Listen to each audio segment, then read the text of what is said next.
right, y'all, it's another one here of the July edition of the 101 Supervillain series, with me, resident supervillain, Mr. Jay Washington. Thank you to everybody who's a member of the squad who watches these. I appreciate it as always.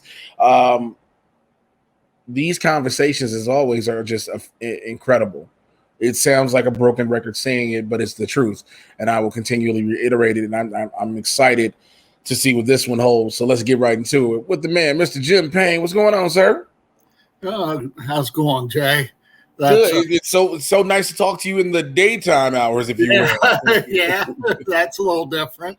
Now that Blurs has went to prime time. Well, we don't know for sure what the end result is going to be, because after this week he'll find out his permanent schedule, I guess. Yeah. And so we'll know if we're either going back to 2 or we're staying at 6. And I'm like, all right, cool. Just, let's figure it out. It's just been weird these past 2 weeks, going late one. But it's weird, but it's also for lack of better words, good experiment, because you get to see what level of your fan base will stay with you, your attention level of live throughout each different switch. And we've relatively stayed the same. Yeah. Well, that's, in America, at least, those aren't huge changes. I mean, I'm sure your Australian or UK fans might. Those were the ones when we went to 6 p.m., we were like, yeah, we're way into the evening, middle of the night with them. But when we did this morning, they were like, someone was like, oh, what? 10 a.m. Oh, this is early for us. I'm like, okay, I get it. Yeah, well, it's YouTube. It's going to be hard to cover a 24-hour and make everybody happy. No matter what you do. I mean, the goal is to eventually have the show, of course, shift from YouTube to whether it be cable or network or whatever. But, just learning how the fan base grows and how it develops throughout this whole thing with this time change thing has been an interesting experiment. I didn't talk about it on Blurs this morning, and he brought it up, but I didn't bring it up. What I was going to tell everybody is I have decided that I am taking a mini vacation the second week of August. If just for 3 days, I am disappearing. I'm not doing nothing. I even told him, I said, I'm not touching this show. I said, I'm not prepping it. I'm not scheduling it. I am stepping away from everything. I've already bought my plane ticket. That's how serious I was, Jim. When I told myself yesterday, damn it, I'm doing it, I knew if I didn't buy my plane ticket at that moment, I would have kept putting it off. Yeah. I bought my plane ticket. I set it up with my homeboy who I'm going to stay with in Chicago. And then I instantly emailed my manager and my agents, was like, yo, I'm taking 3 days off. Hope y'all don't be mad, because I'm tired. Literally, I've been going nonstop since April, since before my whole move and with my terrible roommate situation, which was stressful in itself. So now I get to take, I'm going from the 9th through the 12th, quick little 3-4 days, just breathe, reset, do it all over again. I'm one of the fans who have been pushing or thinking Jay needs to take that. Everybody needs that mental health time, whether it's a vacation or whatever. You just need to take a few days for yourself. I think after the run of different stuff, just regular booking things, and then the doing 14 hours on set Friday for that commercial, and then going immediately into work at the nightclub afterwards, that put me in an entirely different perspective. Yeah, of what I need to do. And I was like, I get it now. But I'd be damned if I wasn't just beyond beat up. Yeah. Well, and you got back into the ring, back on stage, back at back, you're pushing it. I think that's what it was. It was like, it was cool when it was just me having to sit in front of this camera, do a bunch of stuff, maybe, do some self-tape auditions in front of the camera, potentially go out to do something, but it was a lot, but it was still a lot. But like you said, once you added me getting back into the ring, And then, things being, back on stage itself. Because even when I was doing Zoom shows, I hated it. But there was a level of, I don't really have to tell actual jokes with this. I can just talk shit and just be done.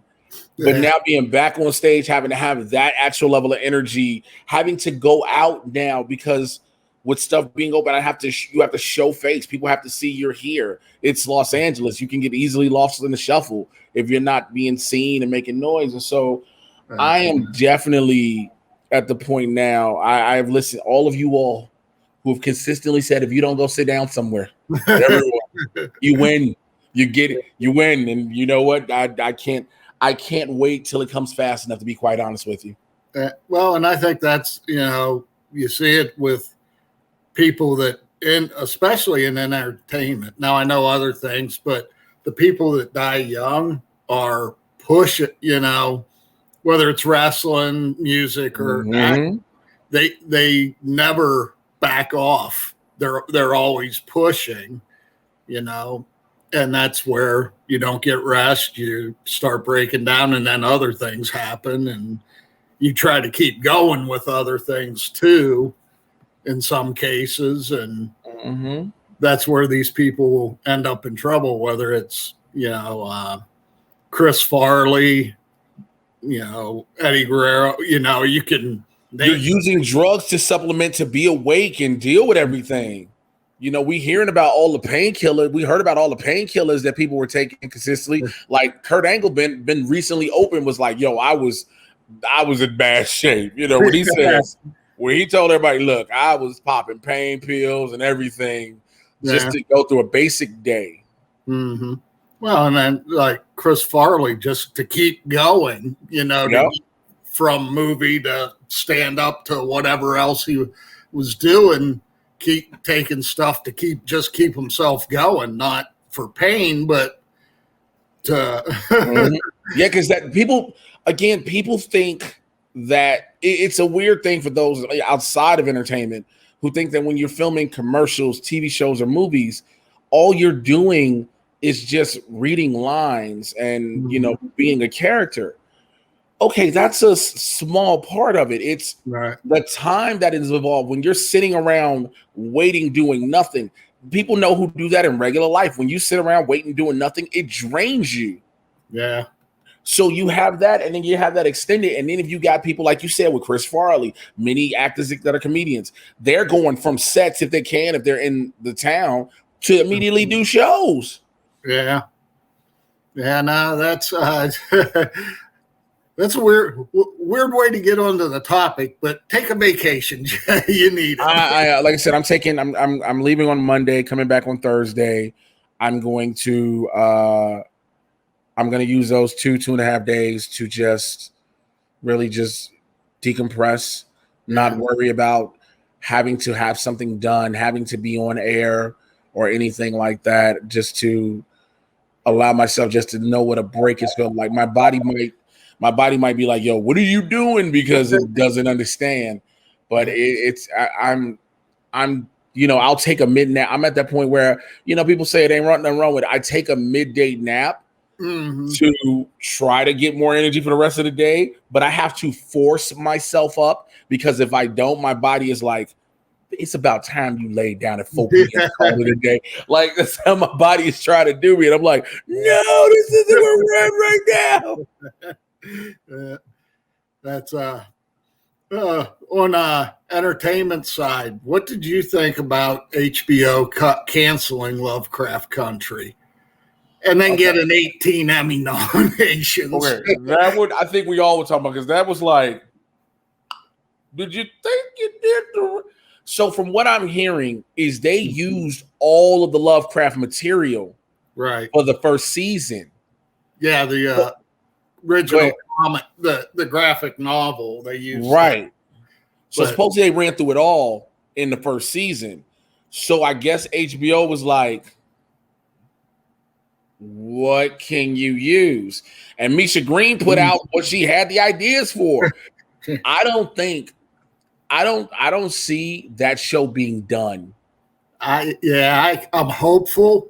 I think, because I don't know if you saw it, but Misha laid out on Twitter. Here's That's what I'm saying. Yep. Yeah. Yep. She laid out she's been like, every time something's posted about it, it's those little devil horns. Like she knows something. Like she's not just she's not doing what, for lack of better words, what Zack Snyder did with these were my ideas for Justice League 2 and 3, et cetera, et cetera. I think she knows somebody is about to grab this because 18 Emmy nominations, somebody about to talk to Warner Brothers like, look, y'all need to let this go. You don't want it, let it go. Yeah. Give us the rights. Because why wouldn't you? Yeah, and I know they, if to play devil's advocate, HBO says, well, you killed off Jonathan Majors. You've probably lost a couple of the other actors, but her plan wasn't dependent on them. It wasn't dependent on them. So yeah, I think, and especially now, you had a black woman showrunner in this. Yeah, that's like, just give her the keys and tell her to fill it up on the way, or it's just like you said, because it'd be a different story if, okay, when the show gets 1 or 2 Emmy nods, you're like, okay, cool. People paid attention to it a little bit. Cool. 18? Yeah. 18? You mean to be Misha Green, for one, has officially solidified herself as a showrunner in Hollywood that can do whatever now, because the Television Academy has said you're the person. Yeah. They validated everything about you with 18. But that's also something I was telling. I think I was talking to Randy Constance, one of my other friends. When you're on a hit HBO show, your career is seemingly set for life. Yeah. Like there are other shows and networks that produce high quality talent. And after long run, again, Jerry Seinfeld is one thing. The Big Bang Theory is another, shows that have run so long. But when you look at almost all of the very successful HBO shows, you look at The Wire, Oz, Veep, Girls, Game of Thrones, all these actors that have come from these things, and you look at their career, you're like, oh yeah. Yeah. Yeah. They're all going to be set, Jonathan killed it I know he's not Kang, but I keep calling him Kang. I mean, because that's what we all know who he's going to be. Like, we all know that. Because I was like, oh, are they going to do something where he's wearing this? And then all of a sudden at the end, he has the uniform on. I thought it was going to be some change. But then I was like, oh, if you think I'm bad, wait till you see my variants. Well, all right, sir. I like that because now they could actually use him as both a villain and a hero. Yes, that's why I'm hoping to God we get an Iron Lad. He can be Iron Lad in the universe. Oh, okay. I don't know the Marvel history that well. So it's another Nathaniel Richards in another universe is Iron Lad. He takes an Iron Man suit. He's Iron Lad. So you can have, that's another thing. Not only can he be a good guy and a bad guy, you can use him now the Nick Fury way in different things to connect until whatever if it's not an Avengers movie, because I don't even think the next team up is an Avengers proper movie. Yeah. I think it's either West Coast or Young. Yeah. Or the Thunderbolts. Yeah. And that's Black Widow overdue, but we got a good movie now, so I'm not going to dump on it just because it didn't come when everybody I talked to is like, well, why didn't they do it early and when Scarlett Johansson started? Well, they didn't. I mean, well, also, because I thought about that. I was like, because I even said it in my review. I'm like, yes, I was one of those people that were like, yo, this is a movie I feel like was too late. But then when you watch it, there's a big thing people don't catch. If you do it earlier, you don't get Florence Pugh. Yeah. Yeah. What would she be? Well, she wasn't even an actress then. She'd have been like a teen, not even a teen, maybe. Right. And even then, even if she had just started acting, she's not that star because her star power, her name is star power was attached to that role because she had just come off Fighting with My Family. She had come off Midsummer. She come off a couple of other things. So she has this name value. So if you do it earlier, even if you do it right after Civil War, when she's, filming some of the movies that we're going to know her for, you don't get it. So I'm like, okay. And it does. It gives them a Black Widow for the next 15 years now. Yes, it does. So, and I thought David Harbour almost stole the movie for me. There isn't no almost. He stole the movie for me. He stole it. Yeah, he was just great, I thought, and just the jailhouse scene. And my God, when he was lying about fighting Captain America, he was like, "When did you fight him?" Yeah, this was like the 80s, 90s. Somebody was like, Captain America was on the ice. I was like, oh, yeah, but just and I don't want to say he stole, because basically he was the comic relief of the movie. Yes. But he did a great job at it. You know what? I'm glad we're bringing this up, because I was going to ask. I want to ask you. You know how people are complaining about Taskmaster? Yeah.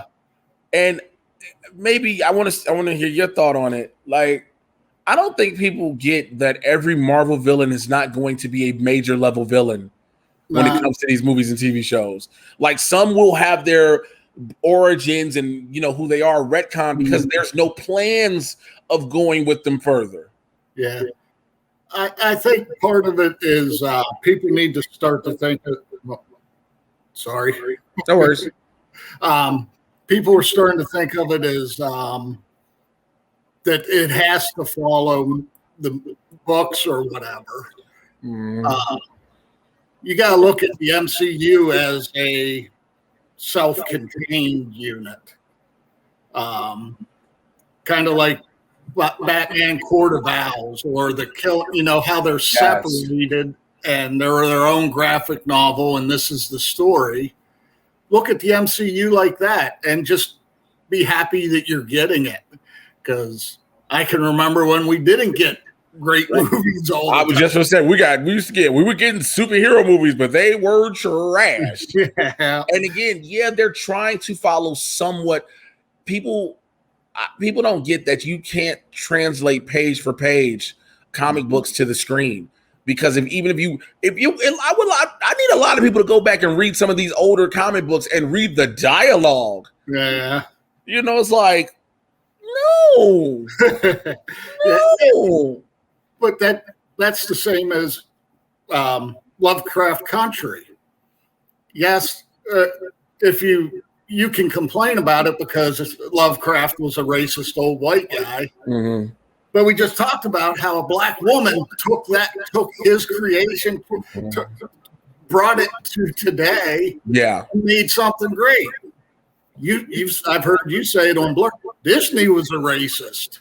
Walt Disney, Sometimes you gotta separate things to enjoy something. Look, Walt Disney was a scathing racist, because if that be the case, we not even just saying, because people when you tell them that, the first thing people will say, well, I shouldn't just watch either regular straight up Disney, Marvel, or Star Wars, and then you got to hit them with the no. There's a whole lot more. You should never watch anything on Freeform, ABC, all these other networks if you're going to feel that way. Yeah, cut off your ESPN. Cut off ESPN. But that's, if you do that, you're going to find that path back to where you're just going to hate everything and not. What are you going to do? You'll never watch or listen to a thing. Yeah, I mean, you can do it with a lot of because it's been shitty in this country and the world. What are you gonna do? Just hate something for the spite of it, even though you're getting enjoyment out of it? That's like I tell people, as a Chicagoan, when R. Kelly comes on, it's going to play. We know he's a terrible ass person. We understand he's locked up right now. We're not we can appreciate the music he gave. No one gives a shit about the person anymore. You know what I'm saying? Even before Michael Jackson's death and his vindication, people were still listening to Michael Jackson's music. And we can go on and on where people separated the art from the artist. Bill Cosby. There are people who will still listen to his comedic albums. Some people still watch the Cosby Show. They can separate the two. Now, there are not a lot of people that's going to watch Leonard Part 6 because they know better. They just have to enjoy their life. But you separate the person from it. Now, this isn't to say there aren't a bunch of non-rapists or shitty people in general that you can support. You know what I'm saying? Because there's a multitude of them. Right. Well, what was the director that everybody, or not director, the head of the studio, Weinstein? Yeah. I mean, do we throw away all the movies that he was part of? Because we throw away every Miramax movie ever made. Basically, because if you're like, fuck Weinstein, I get it. One in it. I think so. Let me pull him up real quick because I'm like, Harvey Weinstein produced movies, because it's like, you're gonna do that, you're gonna really, all right, I'm gonna give you the first 15-20 that just came in front of my name. You ready? Yep. Untouchable from 2019, Django Unchained, Good Will Hunting, Kill Bill Volume 1 and 2, Shakespeare in Love, Lord of the Rings, Fellowship of the Ring, The Upside, and Glorious Bastards. Basically, any of Quentin Tarantino's movies. That's pretty much a given, right? Mm-hmm. Scary Movie 2, Scary Movie 3, Scary Movie 4, The English Patient, Paddington, The King's Speech, The Burning, Gangs of New York, Melina, One Chance, Cider House Rules. These are all movies. Chicago, Jay and Silent Bob Strike Back, again, Miramax films. These are all movies that we will still watch repeatedly to this day. Yeah. That's a big chunk. Like I said, pretty much all of Quentin Tarantino's films up until Once Upon a Time in Hollywood. Yeah. But yeah, and he's paying for his things.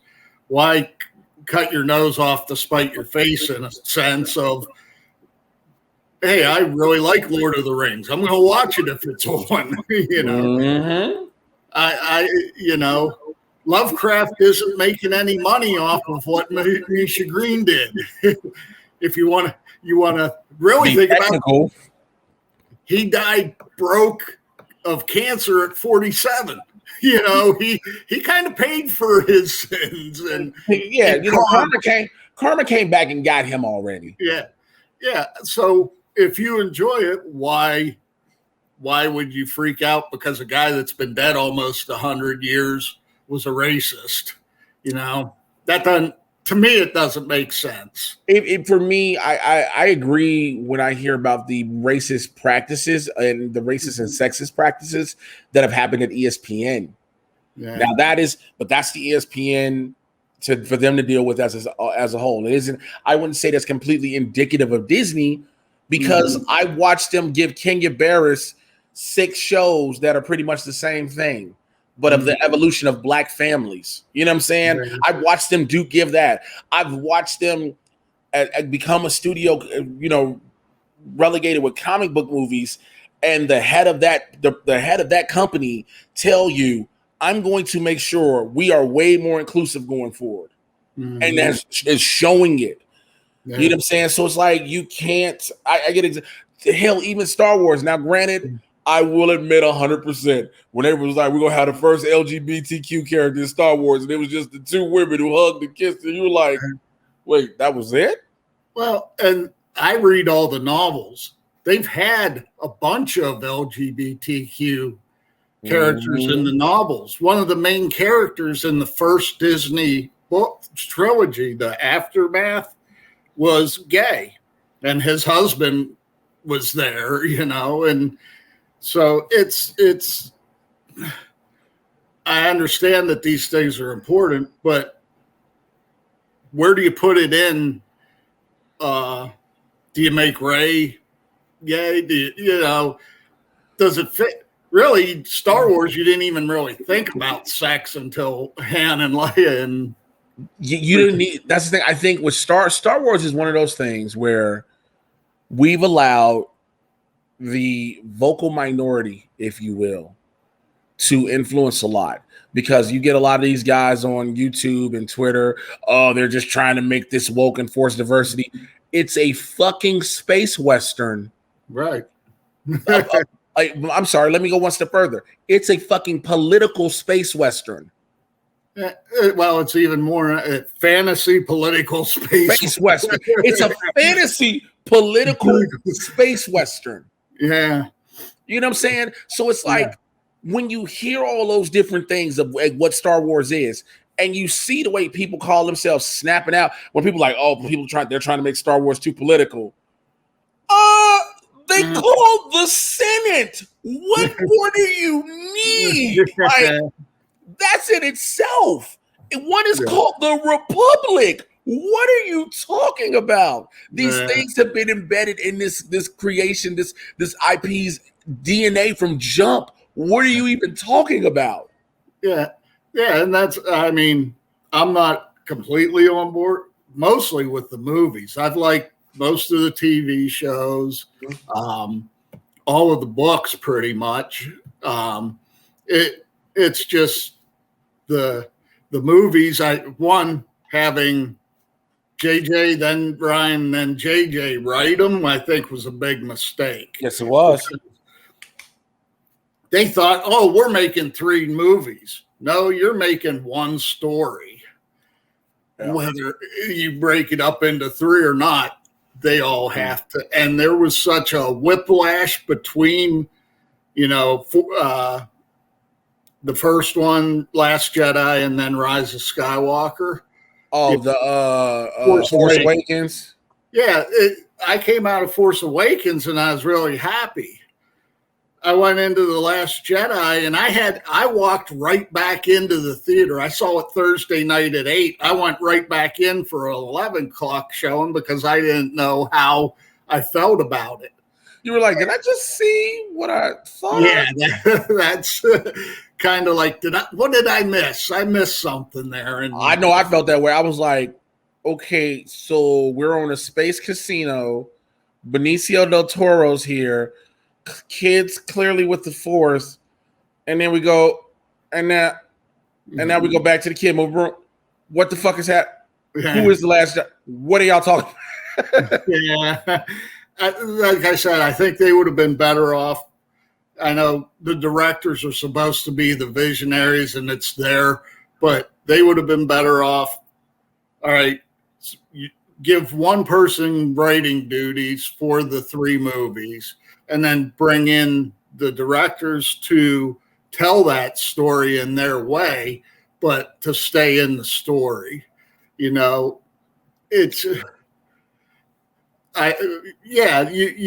if you think of it in pro wrestling, they missed so many cheap pops they could have got.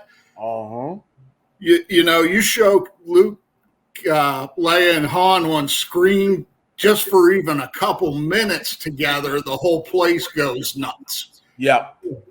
So you don't do that. You don't, you took R2-D2 out of it pretty much, who's pretty much everybody loves, and he only has a little bit. And then once they told the first story and then moved into the second, the third was so painted into a corner, they had no choices really. Yeah, you can't. How do you can't course correct to the first one because the second one exists, right? And that's like with Marvel Studios. Kevin Feige he's like, this is the goal. Here's what I need to happen. This is what I want to be done. This is my timeline vision for everything. Now you can tell these stories when he gets the writers and directors. But these little things need to happen to keep everything together. Like, this can be its story, but these things need to be involved in your story. So all these things can connect together. And that's the beautiful thing of what happens with that. Now, when you go to wrestling, I'm very upset after what because I knew I heard the Bill Goldberg was coming back. And he's going to be on Raw. And I said, please, God, do not let him challenge Bobby Lashley, because not only does it not make sense for Lashley to fight Goldberg, it makes zero sense because Goldberg couldn't beat Drew McIntyre. Yeah. And Drew McIntyre couldn't beat Bobby Lashley. Yeah. Well, and that's and Goldberg's 57 or 58 now. It's like you got to give up the idea of bringing back the older wrestlers for legitimate runs. Can you bring them back in the Rumble and have everybody go nuts when they come out? You know, their music hits and they come out at 26 or whatever, and they do 8-10 minutes and do the classics and head off. It's so, because it was just like, I saw people mad. Did you see Raw last night? Nah, I missed it. Okay, so Keith Lee returned because they were in Dallas. Bobby Lashley had his open challenge. Keith Lee challenges. Now, Keith Lee loses, which he should lose, but he didn't get squashed. People are like, oh, why did you bring Keith Lee back? Because if you're going to bring Keith Lee back, you bring him back to show I'm going up against the champ who Bobby Lashley should beat him. Yeah. He's the champ. He's been on a roll. You don't squash him to build, because he's coming back. The loss won't hurt him. And this is we need to open up a wrestling university and teach this stuff in Wrestling 101. Because it's like the loss. People are like, oh, that hurt Keith Lee. No, it doesn't. Bobby Lashley the night before just beat the dog piss out of Kofi Kingston. Yeah. You're expecting an angry Bobby Lashley to do what he does. So yes, Keith Lee, people are like, what about Keith Lee? He beat the shit out of Braun Strowman. Stop. Yeah. You know what I'm saying? It's like, stop. And then they brought in Karrion Kross. Yeah. But without Scarlett. And so people were like, how are they gonna bring up Karrion, the NXT champion? Yeah. They were like, how are you gonna bring him up without Scarlett? Just like the way Vince McMahon did. Yeah. Like, I don't think y'all understand. Yes, Triple H and Shawn Michaels may run NXT, but at the end of the day, that is Vincent Kennedy McMahon's company. Like, yeah, he's going to cherry pick who he wants and move them around to where he wants. And if he want to be petty and teach you a lesson, because they said Vince, well, this was according to Vince Russo, so I take it with a grain of salt. Is that he's mad at some of the things with NXT talent, so that's why he's picking away at their characters when they come up. And it's like, all right, that's fine, but don't get mad if you're cherry picking away at the thing that got them over, and now they don't get over on the bigger stage per se, because you've taken a lot away from them. Yeah. Well, and they've done that since they started NXT. How many have they brought up, and what made them successful in NXT, they just forget about in WWE. Well, also the thing is, when NXT was in Full Sail, right? They weren't really, you didn't really see traveling NXT shows. So those gimmicks, so NXT was like it was what AEW was before with a better budget. It was a glorified indie show. Right? It was a glorified indie show. So smaller type gimmicks can get over with the Full Sail crowd. Now, depending on who you were and how boisterous you were and how much you had this pomp and circumstance fanfare beforehand, when you come up to the main roster, will dictate. Shinsuke Nakamura, everybody knew who Shinsuke, he was like highly touted. So the internet wrestling community was like, yes. Things like, till we just watched him die a horrible career death per se. Yeah. And they did it to Finn too. Finn Balor is he's back on SmackDown now. I heard. I haven't seen him yet. I gotta watch it because I didn't watch. I had to, again. I was on set and then had to work, so I didn't see it. But he took what was it, almost a year or two off out of the main roster to go back to NXT and chill, because it was like literally every time he's on the main roster, he was getting hurt. Yeah. So like, I get it. Yeah. Well, and that's I did what about last week. I watched part of one of them, and it was Sami Zayn versus Kevin Owens. That's what, a 7-year, 15-year feud now. I understand that they're buddies and they probably work well together, but isn't it time to move on to something else or someone else? Or and it very much is, but that's fans may think, oh man, it's a great thing when we get to see him, and then of course, like you said, some fans will get tired, like, yo, can we move on? Because after a certain point, it's not a good thing. You keep seeing the same two guys or same two teams against each other all the time, because it's saying that there's nothing else for them to do. So when because I used to get that terrifying feeling when I kept seeing the Usos and the New Day. Yeah. Granted, we were getting amazing matches out of them every single time, but after a while, you're like, you go back a little further, Orton and Cena. How many times did they wrestle? And like Randy Orton won 2 of them in the whole program. John Cena wins because Cena was your new Hogan though, so I get it. Well, and that you can even say Lashley's the new Cena now. That's why he doesn't lose to Keith Lee. You want to build him, keep building him up to be that. I'm not gonna lie, I was so terrified every time. Damn near every time Bobby Lashley has a title defense, I get nervous because I'm like, well, here we go. Because you just feel like whoop is coming. Because I knew I was WrestleMania versus Drew McIntyre. I was like, ah, shit. Yeah. I was like, Vince is finna give Drew his moment in front of the people. I was like, he finna get it to him. Then he didn't. I was like, okay. Then it was back WrestleMania Backlash. I was like, oh, okay, I can see here. No, what? Wait, what? And then we went to Hell in a Cell. I was like, okay, Drew's been in Hell in a Cell. That's gonna play this. No, oh. I was like, oh, then it's Kofi Kingston. Okay, I kind of don't. I'm not gonna be mad if he drops it to Kofi, but then that could set up this New Day split. I don't want. Oh, he's just gonna beat this shit out of Kofi. Okay. Yeah. Sometimes, they run the same playbook, but sometimes those plays work. It's like,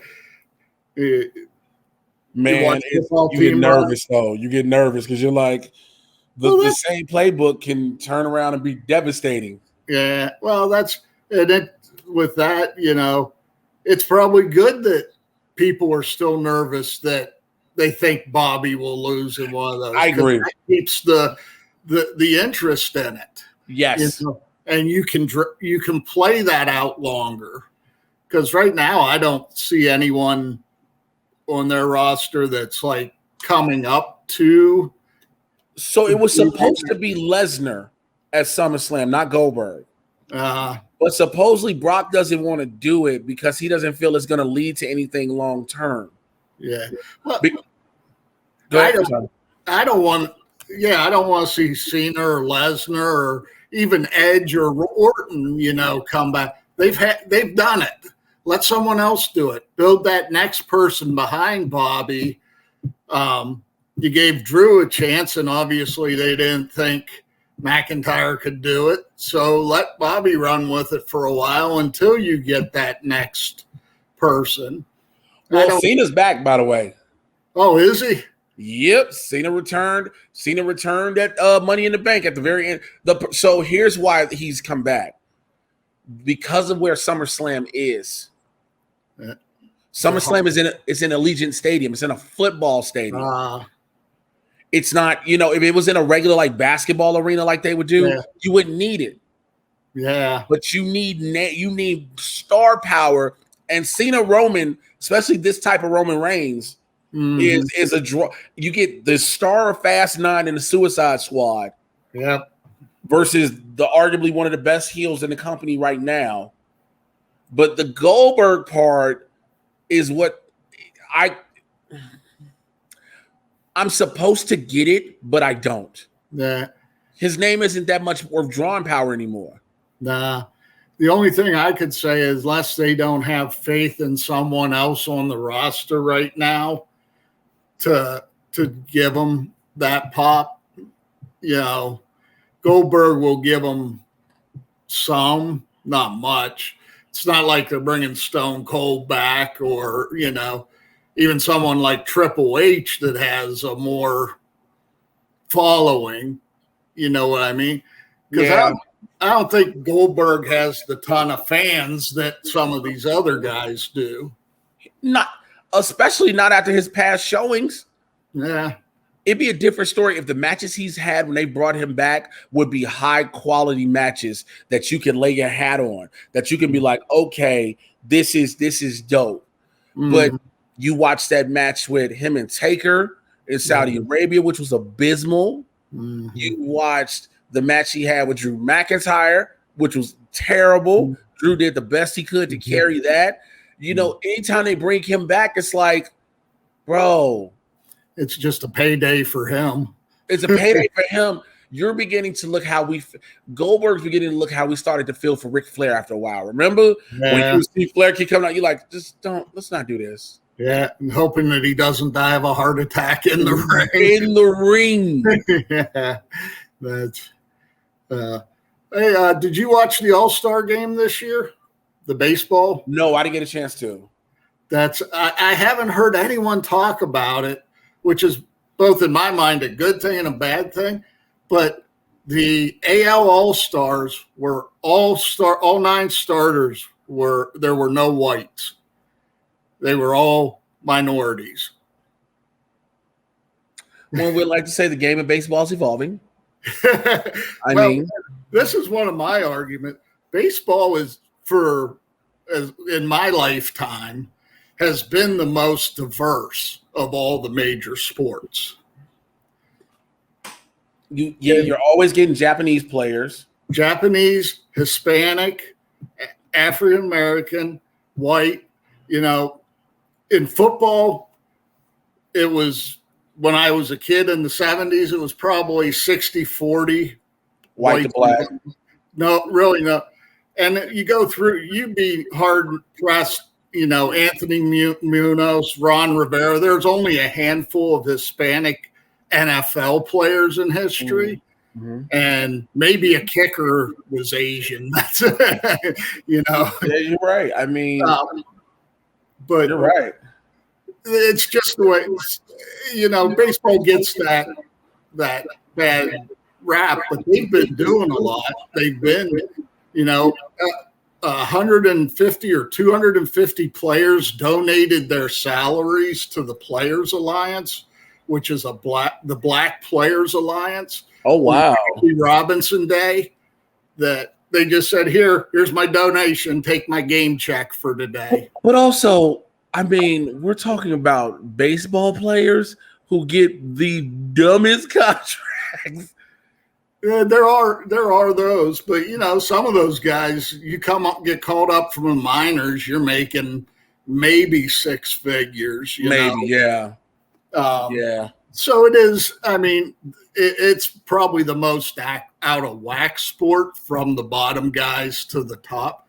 Like they said, Pete Alonso got more for winning the home run derby than he will for playing this season. He won $1 million for winning the home run derby, and his contract $650,000 for this year. Wow! Yeah. So, and I'm not saying baseball's great because stuff like that happens, but wow! It's I think baseball gets a bad rap sometimes. I think it's because the image that we've always seen of it, with the way it's been portrayed. Like now you can't help but when you look at AJ McCutcheon from Pittsburgh, one of your main guys, what I'm saying, main guys in the league. Yeah. Ohtani now being another main guy in the league. Right. You can't deny these things. Back in the day, you would have one or two and then you could just do that and have again still touted as America's game. Yeah. Well, that's my favorite player as a Pirates fan growing up. I had Willie Stargell. I had Dave Parker. Clemente was I was alive when Clemente was alive, but I wasn't quite old enough to remember him much but I mean, Bill Madlock won the 79. So to me, it's always been a very diverse game, at least at the major league level, Right. So I just think it's a little unfair that sometimes they get. No, I agree. I say hockey is, yeah. Now, hockey is changing, but I think hockey is the last major sport that has so much pushback against its diversity. Dave Chappelle, I think it was Dave Chappelle, once explained it as he gave like reasons why Black people don't play hockey. And like one of them was, we don't feel the need to dominate another sport at the moment or something like that. We don't feel the need to do it, Yeah. Well, I'm gonna go ahead and we're gonna get about here so I can go do something I probably shouldn't do today, which is take my black ass to the gym.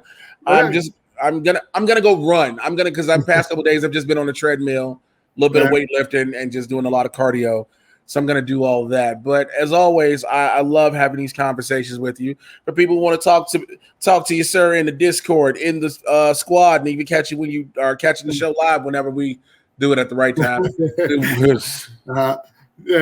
Big fan 877 on the Discord. Feel free to shoot me a message. I'll talk to anyone.